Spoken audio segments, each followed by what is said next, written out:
You want to step into the ignition and make a shift and change. And that shift and change is going to be hard. That shift and change is going to get messy. It's going to get even more uncomfortable.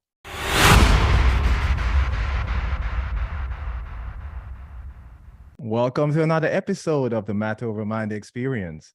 I'm your host, Master Trainer and Weight Management Expert, Narado Zico Powell. Today I have for you three-time international best-selling author and world-renowned emotional health advocate, Dr. Nita Bushon. Her book, actually, That Sucked, Now What, is one of my nightly, sometimes even morning readers. It's depending on, how I feel for that day, right? But I absolutely love this book because the topics discussed are, she talks about it when you feel stuck, how can you, things that you can do to get out of it? Or why do you feel stuck?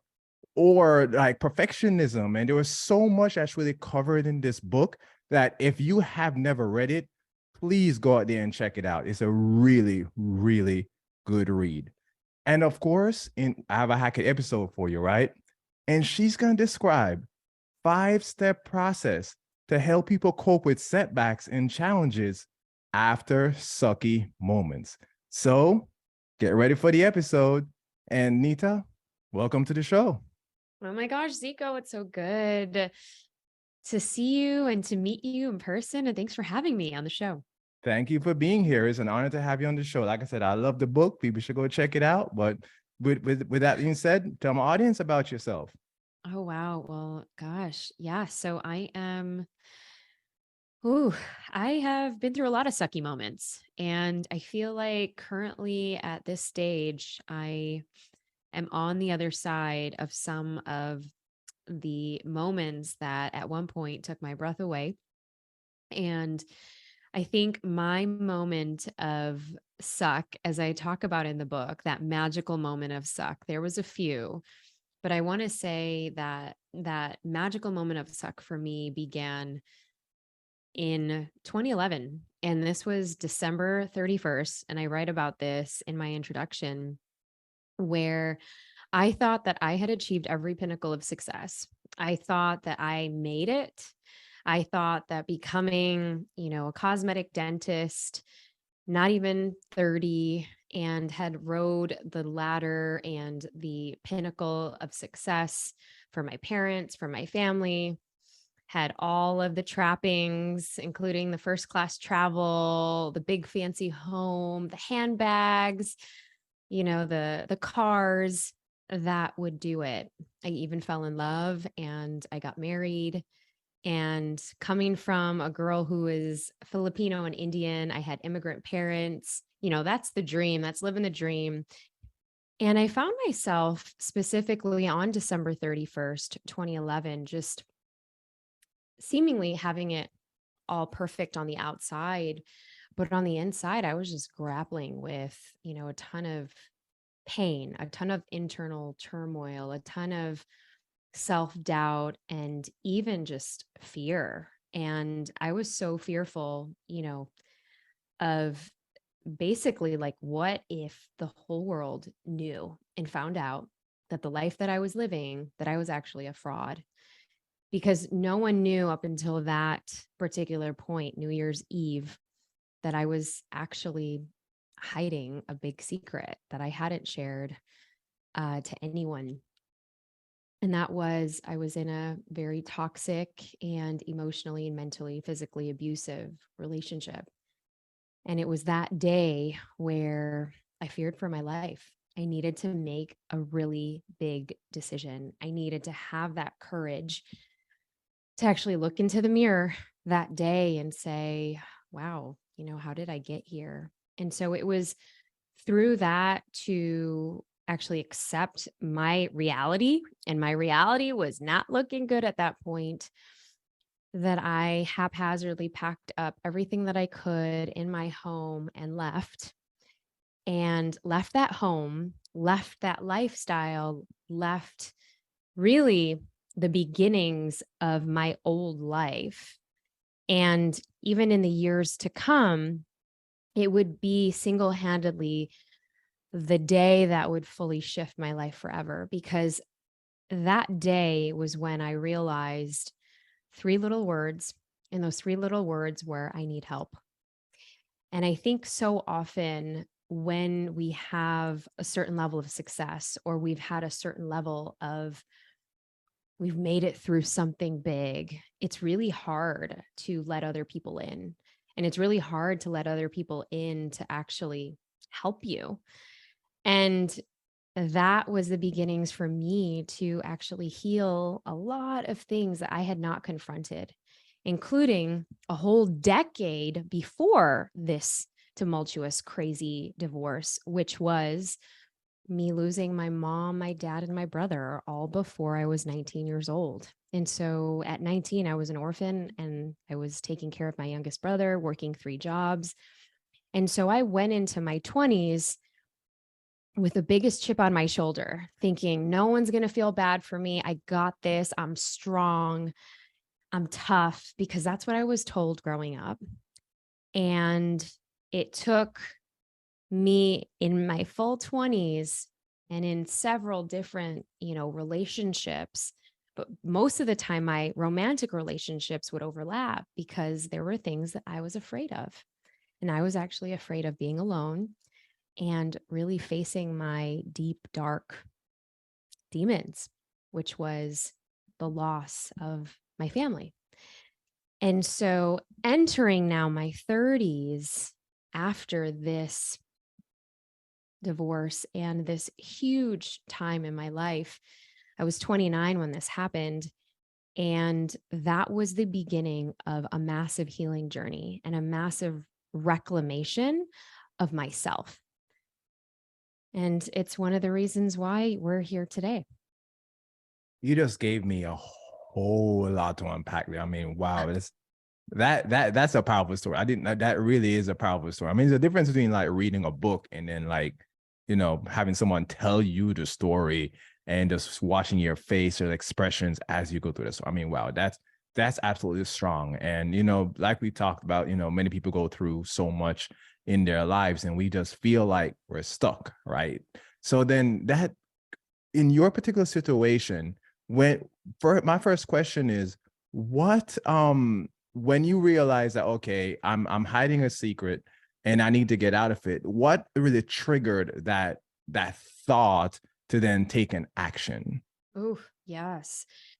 I think that many times when people are in a certain situation, there's something dire that happens. They get a medical diagnosis, they get on the scale, they have an allergic reaction, they find an email or a text message from a friend, a lover, or a colleague, a coworker that instantly triggers, oh my gosh, mistrust or jealousy or rage or anger or betrayal.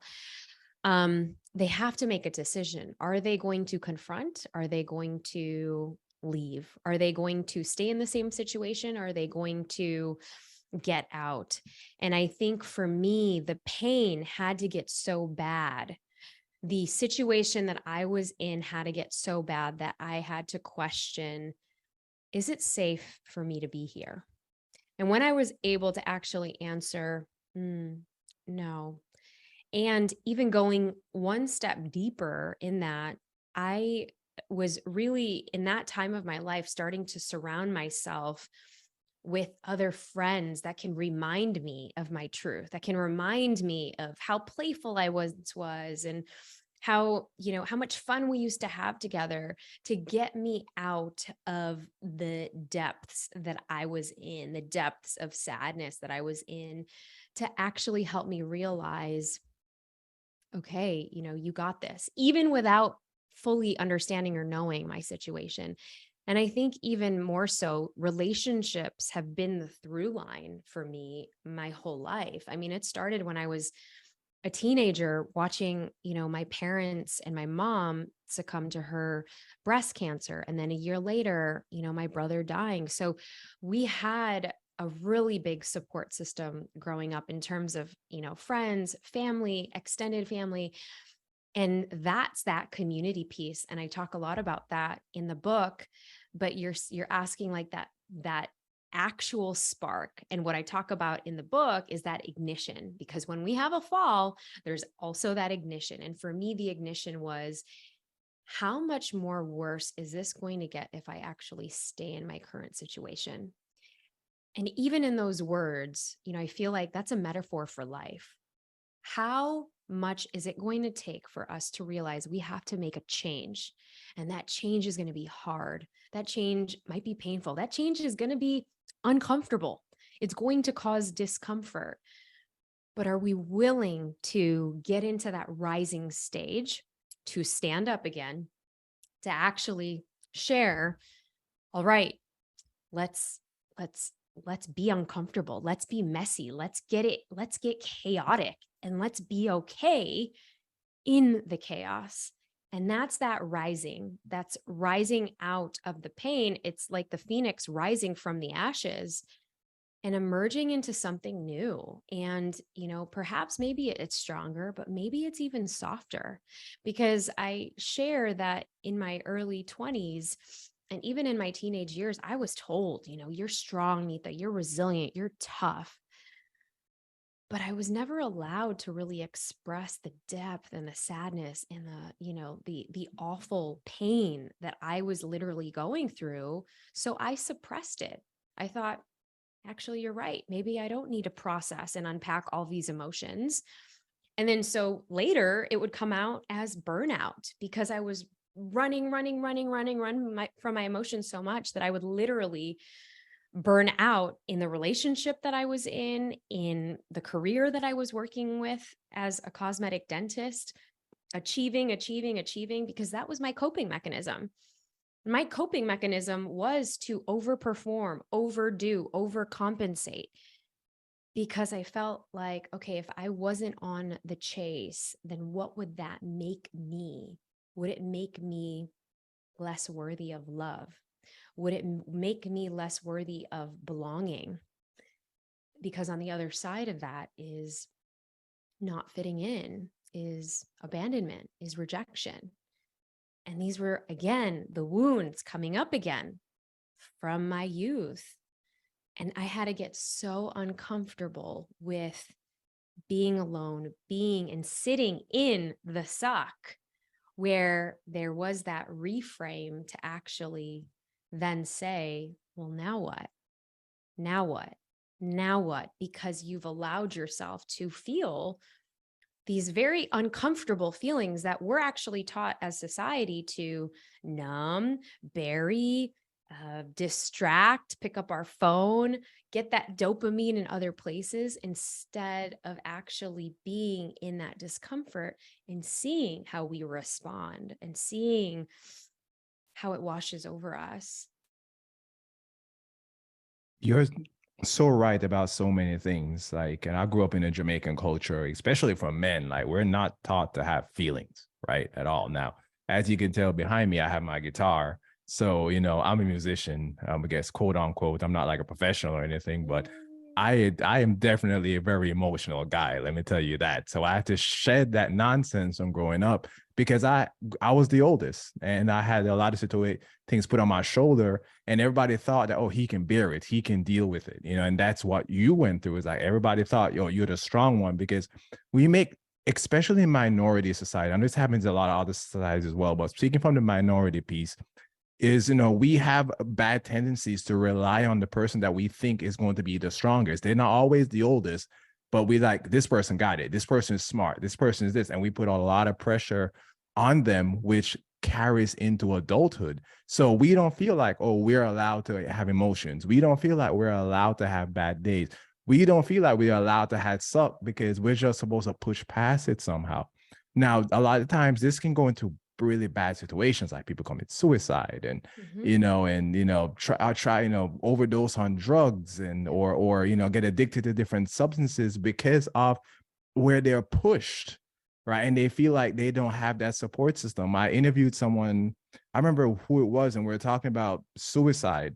And when does like bad moments lead to really suicide? And you said that it's when you feel like you don't have enough hope, when the hope is gone. Like, a bunch of bad stuff can happen, and most time we can get out of it. But when you feel like nobody understands me. Everybody keeps telling me I'm a strong person. Everybody keeps telling me this, but nobody really gets me and I'm alone.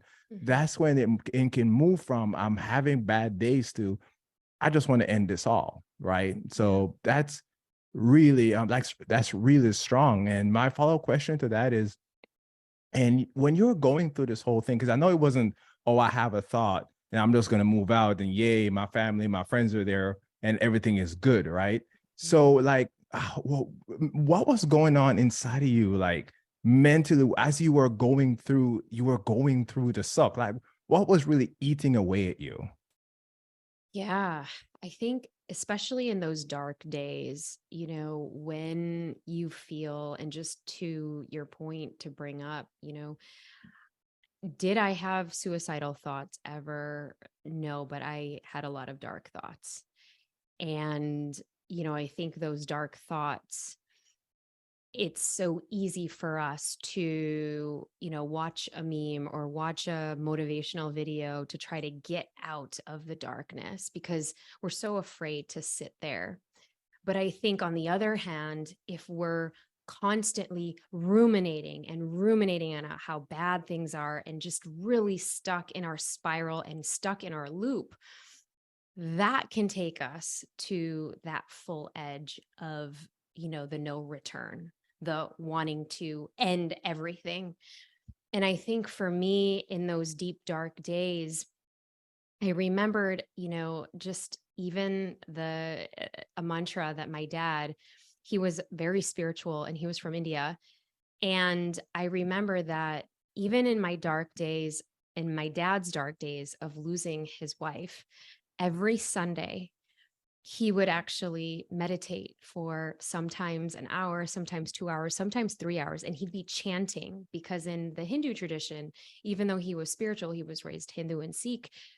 Um, in the Hindu tradition, you're actually chanting and you have these mala beads, and it's 108 mala beads. But you're chanting the same chant over and over again. And we've seen this in mantras where we say it quite a few times, and it actually causes a relaxation response to our nervous system. And without fail, he was constantly, that was his source of self-love. That was his source of mental peace. That was his source of releasing. And even after my brother passed, this was again his routine. And so when I was sitting in my own suck after I had haphazardly moved out in the middle of the night, didn't know where I was going to go, got a temporary situation, went to save face for my, practice, and had to literally tell everyone because they were working for me that, hey, I don't know if this is actually going to be open. I actually don't know where I'm even going to stay, but I had to muster the courage again to let people in. And the more I did that, the more I actually, even though it was uncomfortable, even though it was like, I don't really want to share this with anyone, I had no choice. I had to, because they needed to know if they were going to have a job. And I had to be very honest and forthcoming to say, I don't actually know what's going to happen. But what I do know is, can we actually do this together? Are you willing to walk the walk with me? And I did lose some people that day, but that was the turning point. And to even lean into practices like my dad's mantra and chanting, it led me to different places around the world. It led me to look, yes, within myself and within the tools that I had. I started going to different meditation retreats. I started going to the ashrams that my dad went to when he was younger.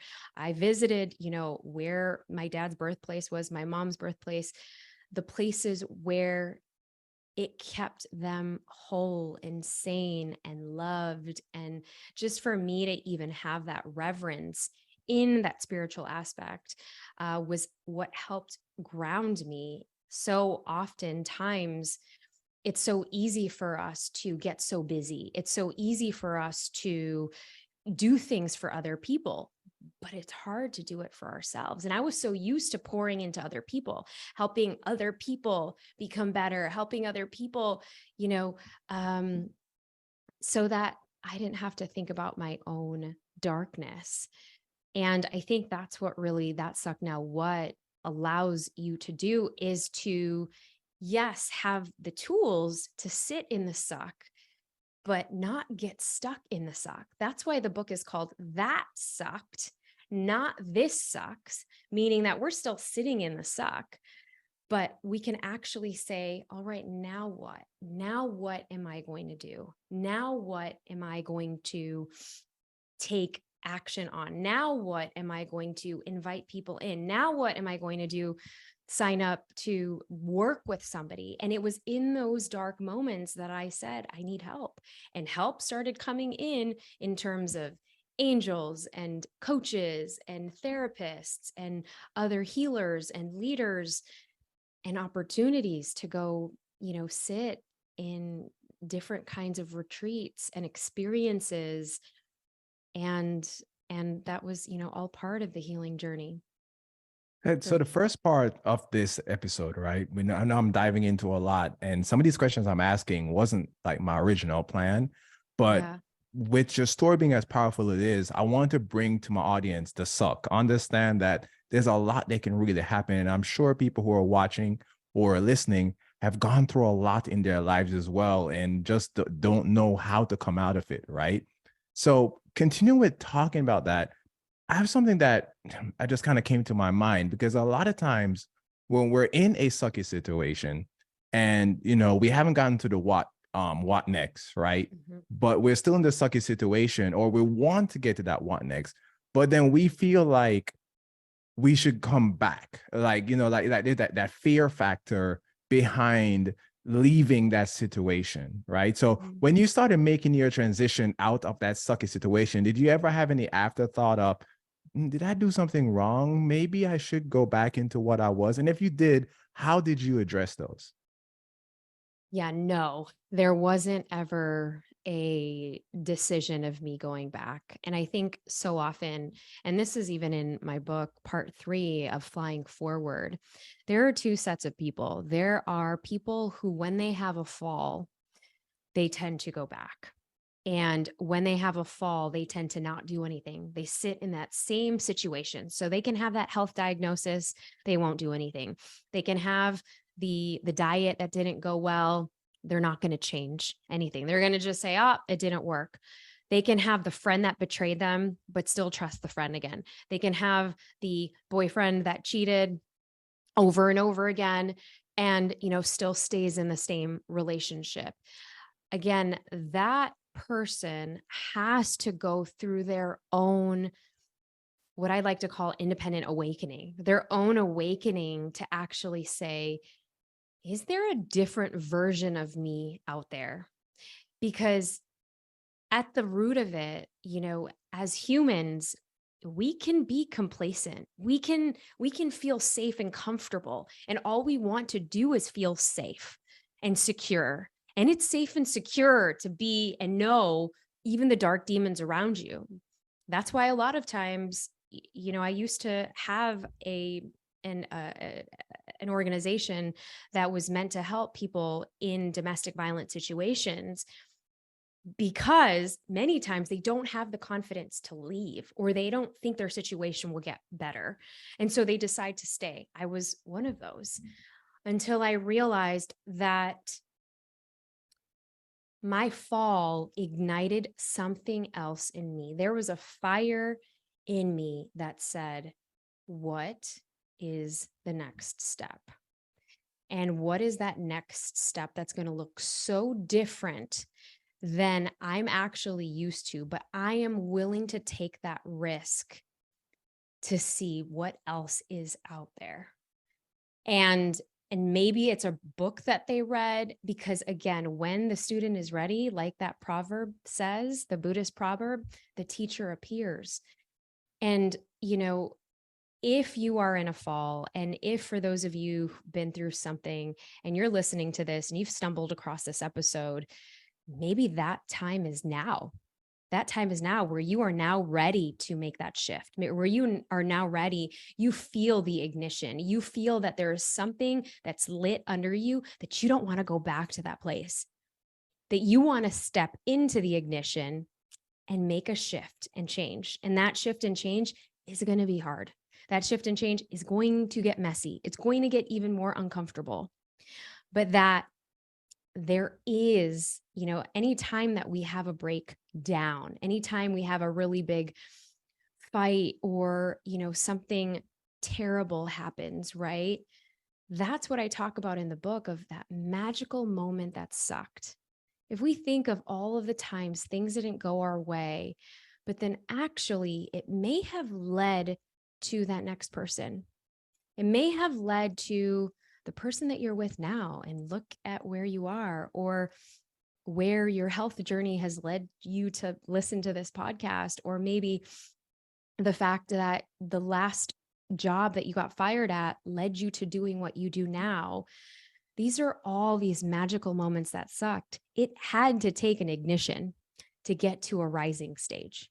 And that rising stage means that you're accepting your reality. You're not trying to change it. You're accepting your reality. You're accepting that, you know what? I might be the smallest person in the room, and that's okay.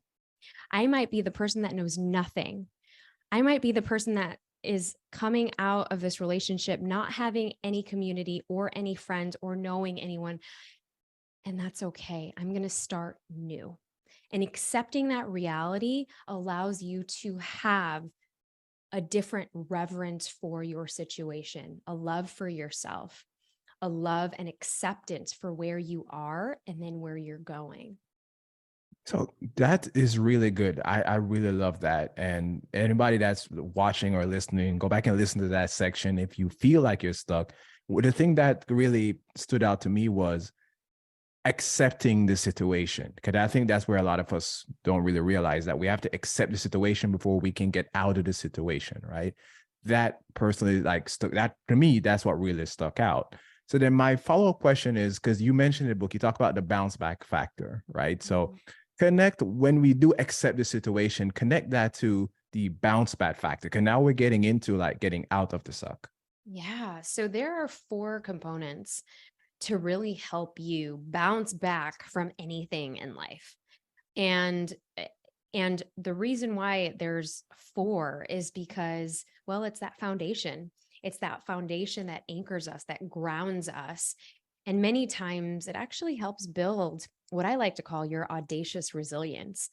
And your audacious resilience does not need to look like just mental toughness. It can also look like being soft, being compassionate for yourself, slowing down, taking a pause instead of reacting.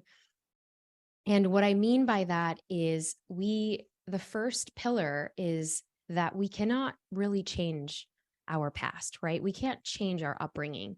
We can make peace with it. We can actually see, okay, I am this way because I grew up X. I grew up in a single family household. I grew up with caretakers. I grew up as a latchkey kid. I grew up with helicopter parents. I grew up with tiger parents. I grew up in a really strict household. But we're looking and we're observing from an external part of ourselves to say, okay, this was my situation growing up. I'm the oldest, I'm the youngest. Were you taught to speak your mind at the dinner table, or were you taught to suppress yourself at the dinner table? Were you heard, validated, seen when you were growing up? Or were you not? Were you rejected? Were you abandoned? Did that inform the way that you make relationships, or the way that maybe you don't get attached to people? And the second part of that, so we can make peace with that, right? We can't change anything that happened in the past, or what didn't go well, or the things that we failed in, or the setbacks, or the things that didn't go right. But now what we can control is our current environment. And that's pillar number 2. And our current environment is all about, well, how often are we inviting good stress? And I know we don't like stress at all. And you're like, how can any stress be good? But hear me out. When you're going to the gym and you're lifting those weights, or you're being challenged to run a mile in under 9 minutes, are you challenging yourself? Are you actually pushing your muscles to the edge? Because when we push it to the edge, we're actually breaking down those muscles to actually regenerate and build stronger ones, bigger ones, right? And so the same goes for our surroundings. Are we having a difficult conversation without reacting? Are we conveying our thoughts and our feelings without judging or without thinking that somebody else is judging us? Are we able to speak our truth even if we might get rejected? These are ways to invite good stress because these are things that we all want to avoid. We all want to avoid confrontation. We don't like to speak our mind when it's when things are rough or we're going to hit some resistance. But the more we do that, we get to increase our bounce factor. So find out what you need to lean into and lean into that discomfort and be okay with that. That's good stress. That's inviting that. And that could look like saying yes to a coach, saying yes to a trainer, saying yes to a therapist. Now, the third thing is your emotional capacity to feel.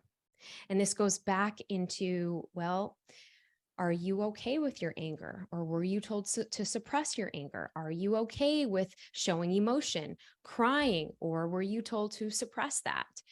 I think I shared in my book that there was a point in time where I had so much anger and rage, but I didn't know how to even express that because I had so much of that bottled up during the times that I couldn't control, when my mom was diagnosed with cancer, when my dad was diagnosed with cancer. And so it turned out that I love to control everything. But it was only because I was like suppressing all of the anger and emotions because we're so afraid that we may do something to harm other people or ourselves, but that there can also be a healthy way to release that anger and rage. And also, if you're good with your anger, maybe you might not be okay with expressing sadness or grief. And so you bury that, or you make a lot of jokes, or you don't want to sit in that pain because it's too hard. So it's easier to get mad than it is to feel sad. So that's the emotional spectrum, to allow yourself to feel. But in order to do that, we have to identify how we are feeling. We have to see how that actually makes us feel in our body. And then finally, we arrive at your RSA, and your RSA is all about your radical self-awareness. This is your ability to really lean into your intuition, to really see what is actually in that season for you. What do you actually need? And what do you not need right now? Can you actually say no? And that is your bounce factor. Powerful, right? Like that's absolutely good because, like I said, I've the first part is recognizing the situation that you're in, and then it kind of builds up to how can you come out of that situation. So that's why the book says that sucked. Now what? What's that next step? Right. So thank you for sharing that. And again, for people who are watching, people who are listening, please go back and like watch or listen to that section. Especially if you feel like you're in situations that you just don't know what to do. Now, the interesting thing about this interview is that people who have been watching or listening to me for a while knows that I always have like a hack of the episode, and I say, hey, this is what a hack is. But we've covered that, right? Because we just talked about the 5 steps. So my next question, I want you needed to kind of leave my audience like a golden nugget, like any of all the things you've experienced and how you've come back. Like, what if someone that's going through something right now and they were sitting by you, maybe they're crying and they're just talking to you and you want to show empathy and or maybe help that person? What's like the one thing that you would say to them? Mm. I would say embrace the suck. Embrace the suck. This is where we're at. And it's beautiful. It's messy. It's chaotic, but it can also be life changing. This can also be the next chapter, the next evolution of you and where you're going and you're becoming. So don't be afraid to suck at something new. So what I'm This hearing is ignoring the problem will not let the problem go away, but embrace the problem. You can start making steps towards improving or just getting out of the situation altogether. absolutely. Powerful stuff, powerful stuff. And with that being said, the last thing I'm going to ask, let my audience know how can they learn more about your work, maybe get a copy of your book. Yes, Hold on, I'm having a little absolutely. trouble here, guys. Here it is. Here it is. A copy of the book, Thank so on and so. you. Thank you. Yes. And when you get a copy of the book, you can actually go to thatsuckednowwhat.com and enter in your order number. And basically, you'll have access to your free 44-page guidebook and a 5-day meditation healing practice. This is all free for anybody who grabs the book. I wanted to make this accessible and I wanted to make it easy for you to heal on your own. And I know that so many readers have also shared this with their loved one, with a friend, with their family member. It's always great to do it, as a team together with somebody else. There we go. And of course, because I am such a nice guy, I'll make sure that her website are in the show notes. And I was like thinking in my head, like, what are the show notes going to be? Right. But I was like, you know what? I'm just going to go. It may be kind of long, but I'm just going to go for it. So it's going to be zikahealth.com/that sucked. Now what? That's really what the show notes are going to be, everyone. Please don't crucify me for this. But I will make sure to make it easy for everyone that the show notes are in the description of the episode as well. And with that being said, Nita, thank you for being here. Thank you for being vulnerable and really going deep into your story, because I'm sure this episode is going to help many people, including the book that you've written. And with that being said, we're out for the day, fam. Thank you so much, love. I appreciate you.